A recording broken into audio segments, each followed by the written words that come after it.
Hi, I'm Nathan Dickerson. And I'm Austin Berry. And this is what you need to know. The interns are on spring break this week. So now, the legends are back.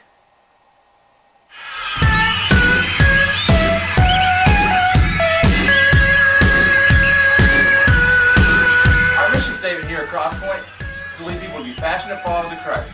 You do that through a process of invest and invite. You invest in the lives around you, and then you invite them to church. If you're wondering what those boxes are when you came in, over there and over there, that's Tom. It's how we take offering here at Crosspoint. It stands for Tithes, Offerings, and Missions.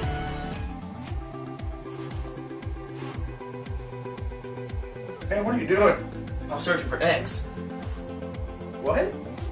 You know, for the egg hunt. But man, you know that the egg hunt isn't until April 1st at 5 o'clock.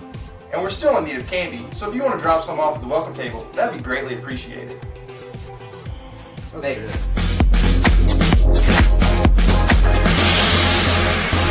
Howdy, partner. Am I a cowboy? No, but aren't you a partner? Huh? I'm a partner here at the church. And if you want to be a partner, come to the partnership class March 25th right after service. Childcare and lunch will be provided.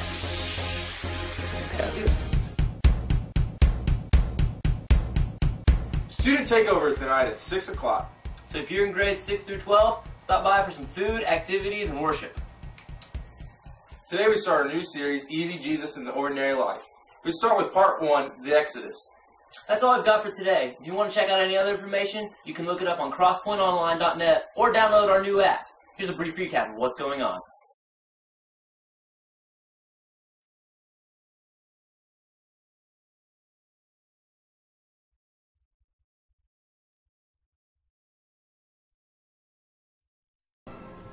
Our story today starts in a garden, the Garden of Eden to be specific. And it's there in that garden, which was meant to be an absolutely perfect garden, that we encounter the first man and the first woman in the entire world. It says that God created all these creatures, all these species, and that man gave them names. But then when God created the first man, he did not just go, man, so you're going to be a man, and I'm going to give you the specific name of Adam. He named him. And then from that first man, it says that he took a rib and he made the first woman in the entire world. And it says that Adam looked at the first woman and he named her Eve. It's very important that we acknowledge that God gave these first two people in the entire world names. He did not just call them person 1 and person 2, person A and person B. He named them Adam and Eve. And there they were to live in a perfect garden. Now, I have a hard time imagining that, because when I think of garden, I think humidity, and I think bees, and I think weeding, and all those other sorts of things that go with gardens. But this was an absolutely perfect garden. You did not have to go to the store to get your food, because your food was right next to you. You didn't have to go anywhere to do anything. Life was absolutely perfect. And it was there in that garden that God intended to build his empire. And the empire was about people. It was about Adam and Eve and him, and it was about them being in relationship with each other. And it describes their events, and it says they just walked through the garden in the cool of the day, and they spent their time with God. This empire was about relationships. It was about grace and love. And God established one boundary in this perfect garden, in this perfect world. He gave them one boundary, one thing that they could not cross, and he says, there is only one rule you must obey, and do not cross this boundary. And they crossed it.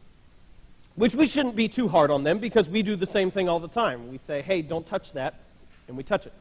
Say, hey, whatever you do, don't look over there, and we look at it. And we go, don't go there, and we go there. And it happens over and over again. So we shouldn't be too hard on them that they crossed the one boundary. But they crossed this one boundary, and it says that because of that, the perfect garden was in a sense ruined, and sin entered the world.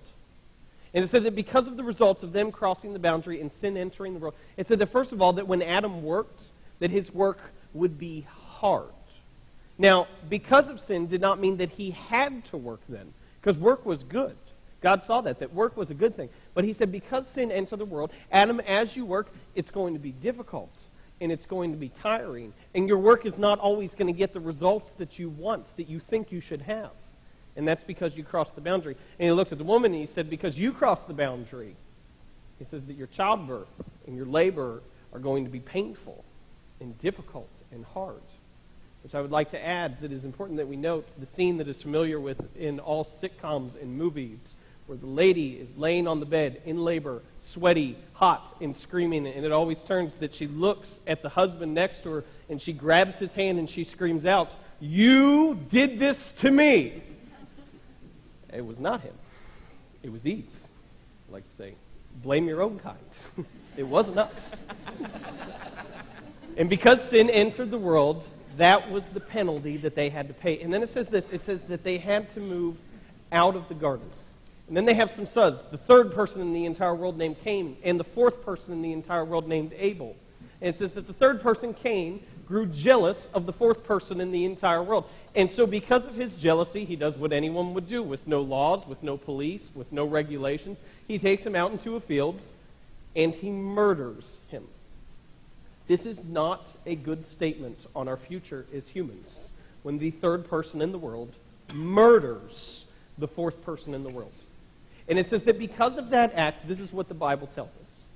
It says, "So Cain went out from the Lord's presence and lived in the land of Nod, east of Eden."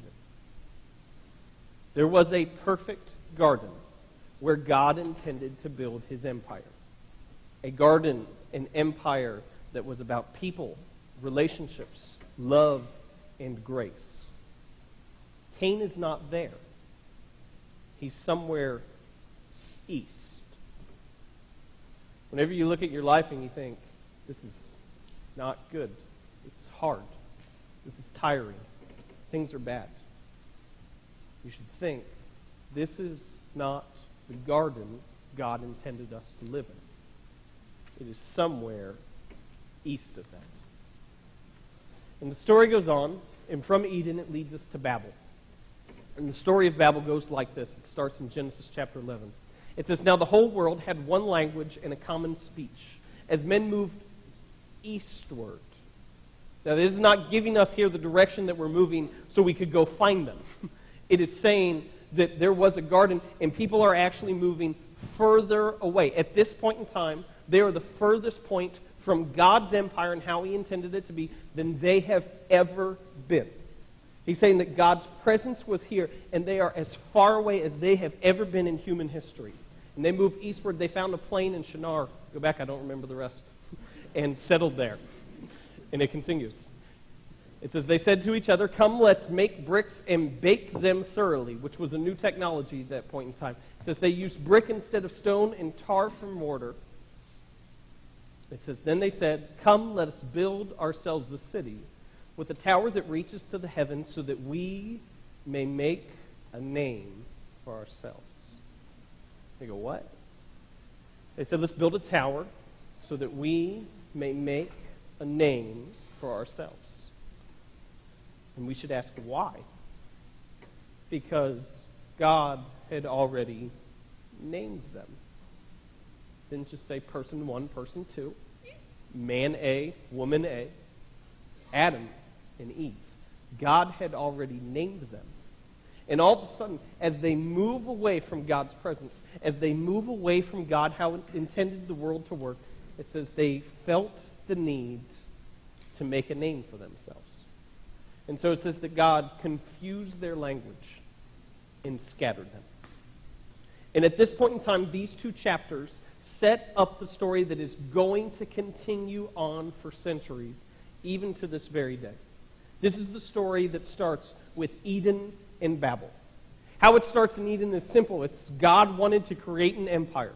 He wanted to create a kingdom of people, a kingdom of relationships, a kingdom that is built on love and grace. But as people moved further away from God's presence, they felt the need to start a different empire, to start a different way of conducting their lives, of living. And this empire was not about people. It was not about relationships or love or grace. This was an empire of bricks. It was an empire about your stuff. It was an empire about building something or accumulating something or accomplishing something so that you could make a name for yourself. God does not have anything against bricks. He does not have anything against stuff. He does not have anything against towers. He has a problem with people feeling the need that they need to accomplish, they need to do, they need to make in order to be someone, because he named them back in the garden. This second empire of bricks, it's not about relationships. It's about things. It's not built on love and grace. You build it with force, and you build it with power. And this is what I want you to see from the very beginning, is that we have the option in every day, in every decision that we make, to live in one of the two empires. When somebody comes up to you and says something hurtful, you have an option to show them grace, or you have the option to either come back or say something nasty about them behind their back. It is an option of which empire you will live. The first empire is about God. The second empire is completely about you. And this story will go on for years. It brings us to Exodus. What happens when you open up the book of Exodus in the Bible, the story of the rest of Genesis is about God orchestrating, God working behind the scenes, God moving events around, but never actually intervening in history. And then what happens when you open the book of Exodus is you see God's people, the empire that he was trying to build, are now slaves. The people who were meant to be about relationships and love and grace are now in slavery to do what? It says they were there to build bricks. Oh, how far we have drifted so quickly. And it says that God's people are there in slavery building bricks so that they could build someone else's empire, so that they could make a name for themselves. Egypt is the story of slavery. It's about either being stuck in your sin or someone else's sin to the point in time that you don't know how you're going to get out. It's the lie that you told. That it's finally caught up to you and you have no way out. It's maybe the relationship that has gone so far south that you have no idea how to fix it. Egypt is that slavery. Egypt is what happens when sin goes unchecked. When sin builds up a full head of steam and no one intervenes to stop it. And what happens at that moment when the Israelites are there, they're in that hold, they're in that slavery, and they have no idea what to do, they've got two options. They give up, or they could cry out. And this is what it says they do. It says the Israelites groaned in their slavery and cried out, and their cry for help because of their slavery went up to God. God heard their groaning and was concerned about them. Now, if you know the story, you know what happens next.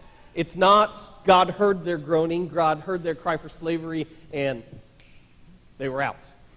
He doesn't wave the magic wand and go, boom, everything's fixed. I heard you, it's good. You see, what happens actually takes years.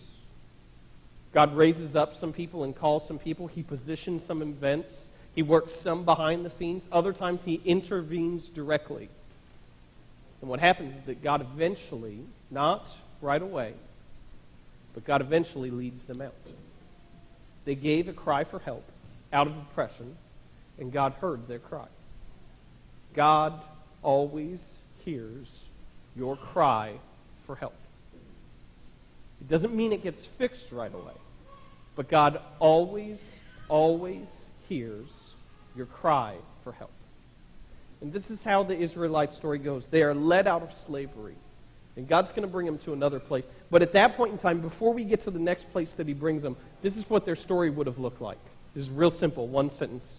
I was in slavery, and then God intervened. That's it.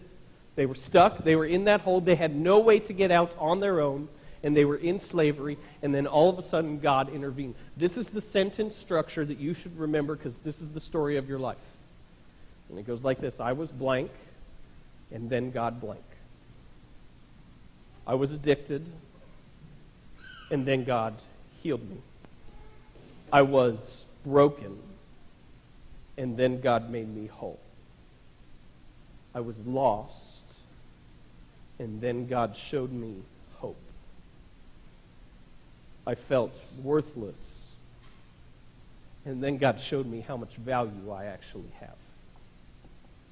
My life was done.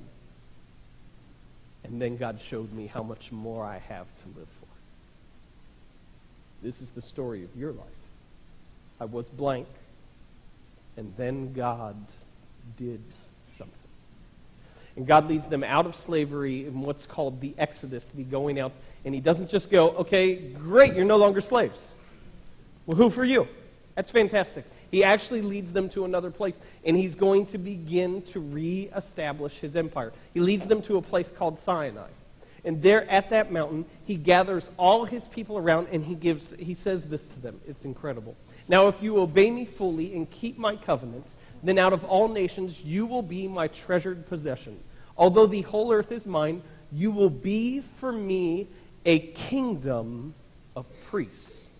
He was not inviting one of them or a group of them. He was inviting the entire nation to be priests. It's the same invitation that he gives to you today. And you may think that and you go, I don't want to wear the collar. It's just weird. And you have to understand what's the actual role of the priest. It's not to do rituals. It's not to do traditions. The way the Bible tells it, the role of the priest is simple. The language they use is, it is to mediate the divine. You go, that sounds cool. It's because it is. The role of a priest is to show the world what God looks like. To show the world what God looks like. From how you speak, to how you act, to how you conduct your relationships, to how you treat the people who you know and who you don't know. It's to show the world that this is not an empire of bricks, of power, of force, that's about accumulating stuff and accomplishing things. This is an empire of people, of grace, and of love. And that is what the world is supposed to look like. That's the role of a priest. That's the invitation that God gives you. He says, I don't want you to just go. I want, as you go, for you to show the world what God looks like. And the language that God uses here to the people is he goes, I'm going to establish you as a nation, and you will be, in that nation, you will be a city on a hill. And if you conduct yourselves how I am asking you to conduct yourselves, the word he even uses is command you to conduct yourselves. If you conduct yourselves that way and you treat each other in that way, then the entire world is going to look at you and they're going to go, why are we living in the empire of bricks when we could be living in this other empire that God is establishing? And he goes, I'm going to establish you, and if you do that, you will show the whole world what I'm about. Which brings them to Jerusalem. And they're in that city, establishing that nation for a number of years. And these interesting things start happening. At first, God goes, you don't need a king. And they go, but we want a king. And he goes, no. A king's not good for you. I'll be your king. And they demand, we must have a king. And so he gives them a king. And little by little by little, they move from the empire of people and love and grace to the empire of bricks. And what happens before long is they completely forgot their story. They forgot about Eden. They forgot about Babel. And they forgot about Egypt in the Exodus. And they forgot what God was establishing them to be through Sinai. Moses, who led them out of Egypt, actually gave them this warning. This is what he says. He says, be careful that you do not forget the Lord your God. Otherwise, when you eat and are satisfied, when you build fine houses and settle down, and when your herds and flocks grow large, and your silver and gold increase, and all you have is multiplied, then your heart will become proud, and you will forget the Lord your God, who brought you out of Egypt, out of the land of slavery. Now I want to take a quick check on that just to make sure we're all on the same page. He says, be careful that you do not forget the Lord your God. Otherwise, when these things happen, he says, otherwise, when you eat and are satisfied. Did anyone go hungry this morning? And I don't mean you forgot breakfast because you didn't wake up in time. I meant like there was no food. Okay. He says, when you build fine houses and settle down, did anyone sleep on the street? Okay. He says, when your herds and flocks grow large and your silver and gold increase. And he continues, and all you have is multiplied. He says, if you forget what God has done, then your heart will become proud. And you will forget the Lord your God who brought you out of Egypt, out of the land of slavery. You will forget your own story. And that's the amazing thing that happens here that is tragic, is because the Israelites, the people who were brought out of slavery, out of the role of just building bricks for someone else, and were meant to be established as the different empire in Jerusalem, they are slaves again by their own people. The King Solomon says, I want to build a temple. Now, I want you to see the irony of that there. He says, I am going to build a temple, a house for God, so that everyone will know how great our God is. And he says, and I'm going to do it out of bricks. And we go, what? It was meant to be about people. And he goes, no, I'm going to build a temple out of bricks so that everyone will know how great our God is. And he goes, you see these people who were led out of slavery, who God established to be a nation of priests to show the world what God is looking like? I'm going to turn them back into slaves to build the temple out of bricks to show the world how great our God is. And we have to go, why? That doesn't make any sense. And this is what God realizes, that the separate empire has drifted back into the empire of bricks. And so he moves them out, and he causes them to be defeated, and he moves them into exile.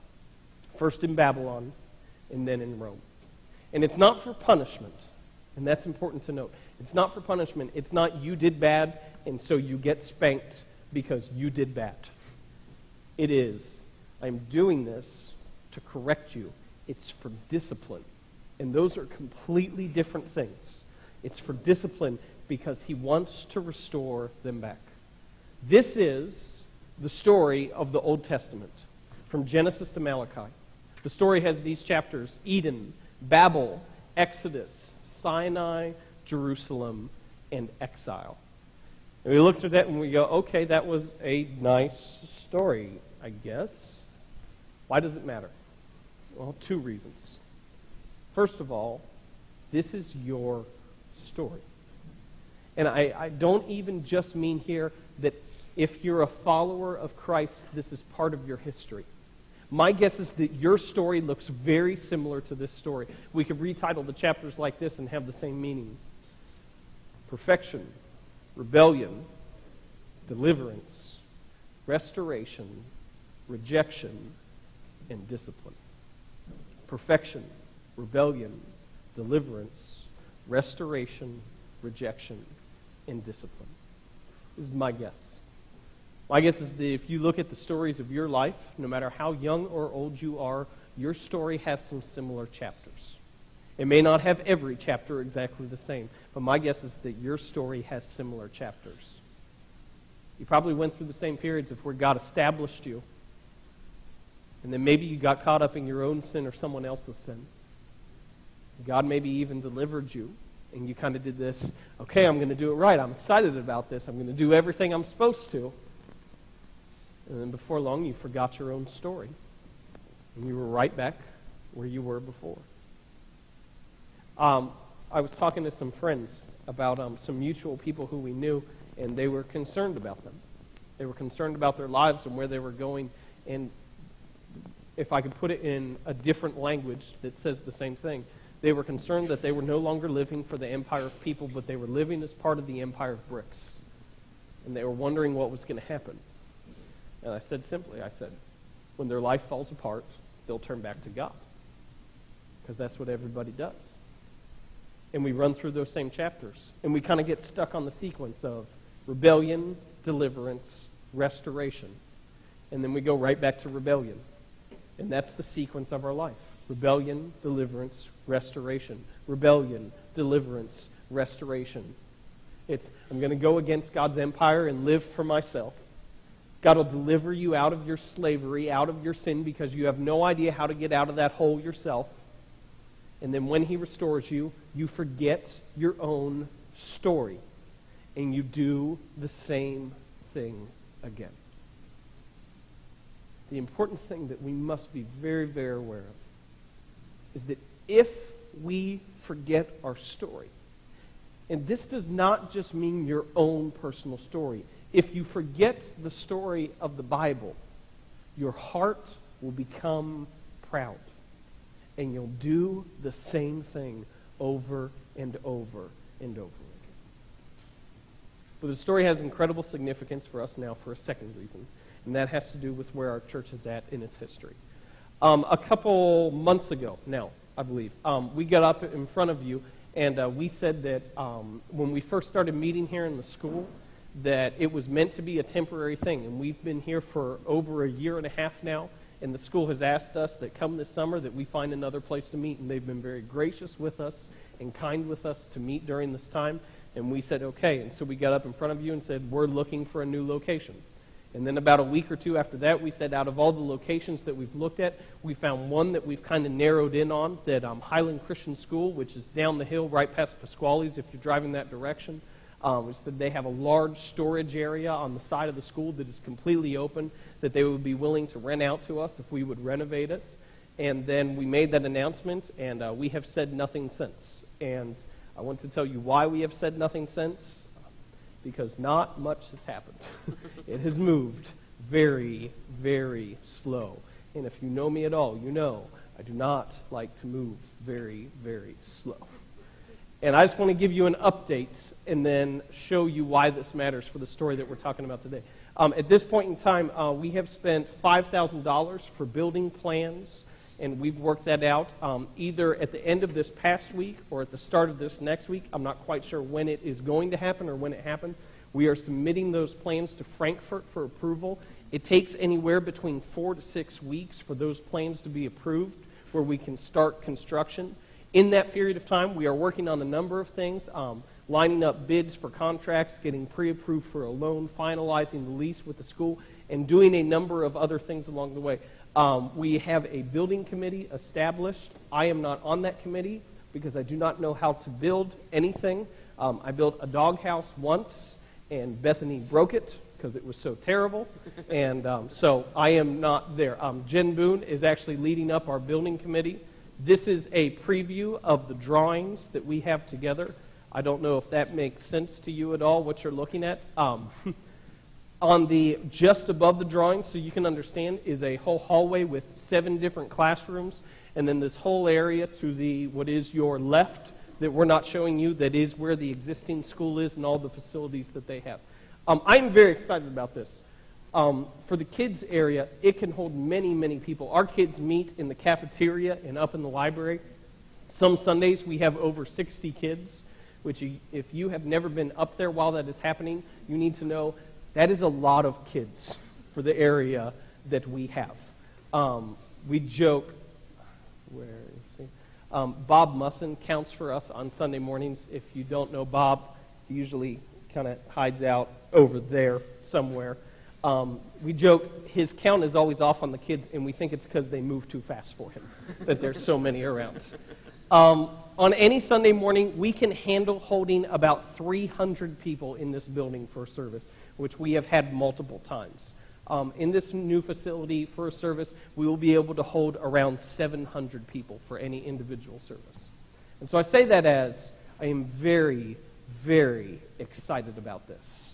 And I want you to know that because I am in some way, shape, or form about to throw a bucket of cold water on this. We're not canceling it, just so you know. I said that a little too ominous. Throw a bucket of cold water on this. There you go. That sounds better. I was talking to Steve Stigliter the other day, and he said something very insightful, which he often does. We are on a district here at our church, and every year our district comes together, and the pastors share the different reports about what's going on in their church. And he just shared with me the other day that he remembers when one church on the district, the pastor got up there, and he didn't share any stories about the people. He didn't share any stories about the life change or about the things that were happening. He got up and said, this year we paid off our mortgage as a church, and we are very, very excited about that. And Steve said when he heard that, he looked at the person next to him and said, we're going to see that church slowly decline because they have lost their mission.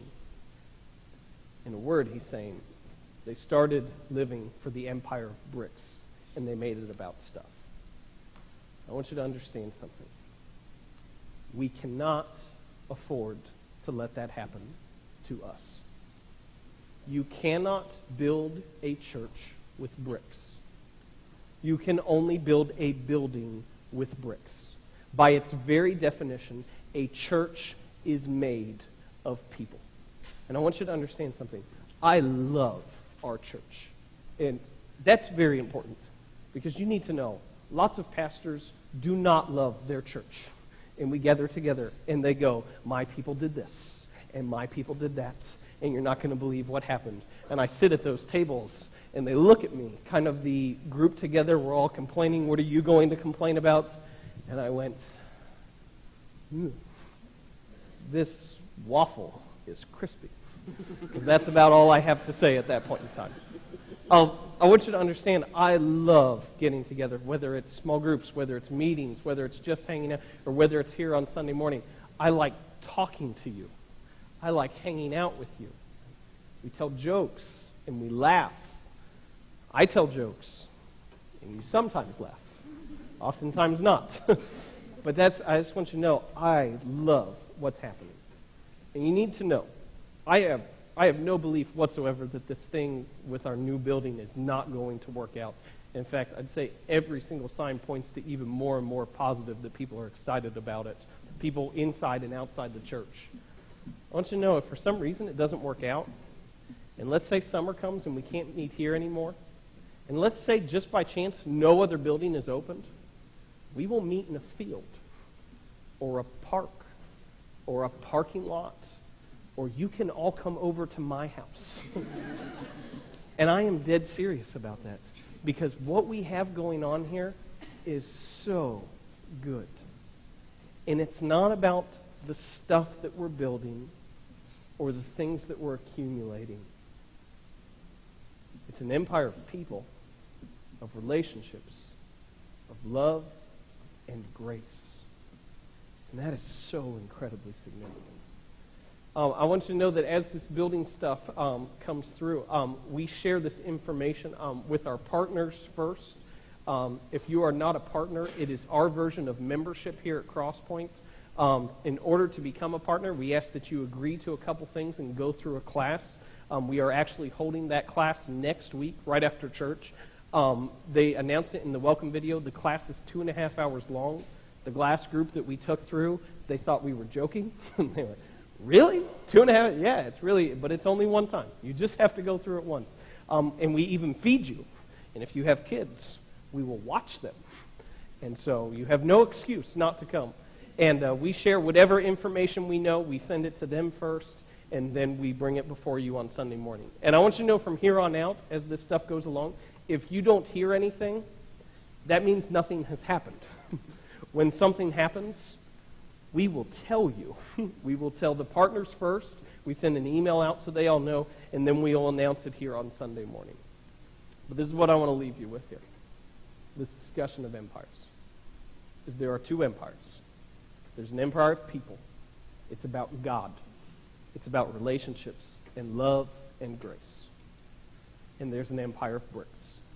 It's about stuff and making a name for yourself. And it's built by power and force. And every decision that you make, every interaction that you have, the way that you conduct yourself, the things that you do, the way that you live, is making a statement about which empire you're living in and which empire you're choosing to build.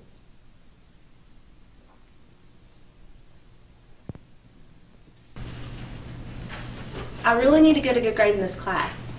If I don't, it'll kill my GPA. My neighbor, Stacy, sits right beside me. She's so smart. I just want to be just like her.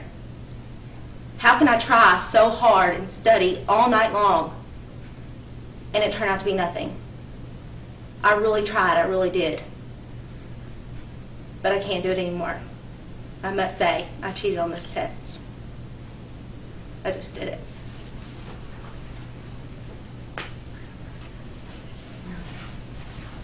I can't get my kid to listen to me. He never does what I tell him to do. The louder I yell, I think the easier he'll listen to me. Don't you?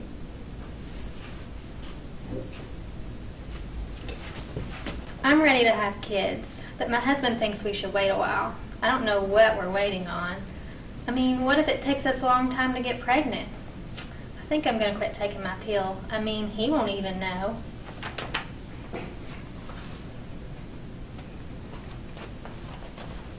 Okay, so I'm $15,000 in debt, and I saw this new car, and it is so sweet. What's a little more debt? Just a few more $1,000s? My husband and I, we just don't have anything left. We never talk anymore. We never go anywhere, just the two of us. I don't even know if he loves me anymore. I think I just want out. I mean, I deserve to be happy. My wife told me about a friend from work who lost everything in the fire last night. She wants to help them out because we have so much saved. But we need everything we have in case something like that happens to us. We can't just carelessly give out our stuff. But boy, it does suck to be them. My parents told me to get my homework done before I went bowling with my friends. I didn't get around to doing it, so I just told them I did it. 1-0 isn't a big deal, right? They'll never know. Really, who uses algebra anymore anyway, right?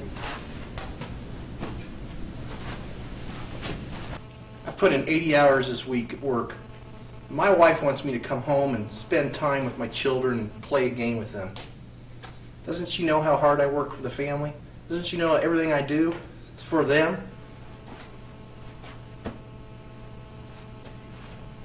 I'm not married yet. I haven't even finished school. I mean, I can't support myself, let alone a baby. Isn't this what Planned Parenthood is for? He says he loves me, but he badmouths me, especially when he drinks. I know that everything will be better, and that he'll be a good husband. I can't call it off now. My wedding is in 2 months.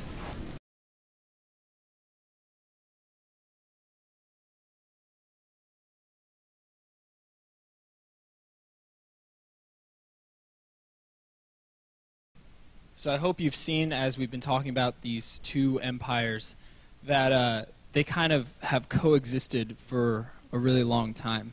So like on one side, it starts in a garden, and it's an empire that's full of grace, and it's full of love, and it's about a God who comes to people and gives them names and shows them communion. And then the other empire, it starts in a garden as well, except it starts when sin enters the world. And then the people, they move out of the garden, they move east of where they're supposed to be. And the empire is no longer about the people, it's no longer about having a name, but it becomes about making a name for oneself. And so like this empire grows and grows, and to the point where it's called Egypt. And Egypt puts the people that were once named by God, once a community, once an empire of people, it takes away their names that God gave them, and it makes them slaves.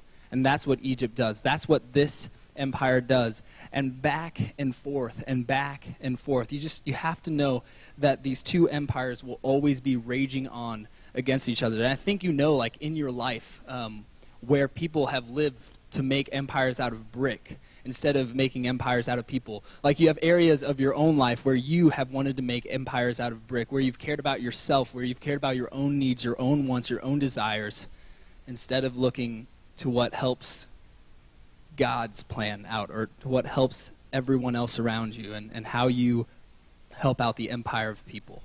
And so this conflict between the two empires, it rages on and it rages on. And I just have to let you know that that's not going to be forever. That someday God is going to make these two just collide, and something crazy is going to happen, and we're going to see what happens next week. Would you pray with me? Heavenly Father, We've seen these two empires. We've seen the destruction that one can bring and the forgiveness and the redemption that the other can bring. And God, we know that something else is going to happen. God, we just love you so much. I bless these people as they leave today. May they have that in their hearts, that there's a choice and they have to be a part of one empire or the other. It's in Jesus' name we pray. Amen. You're dismissed.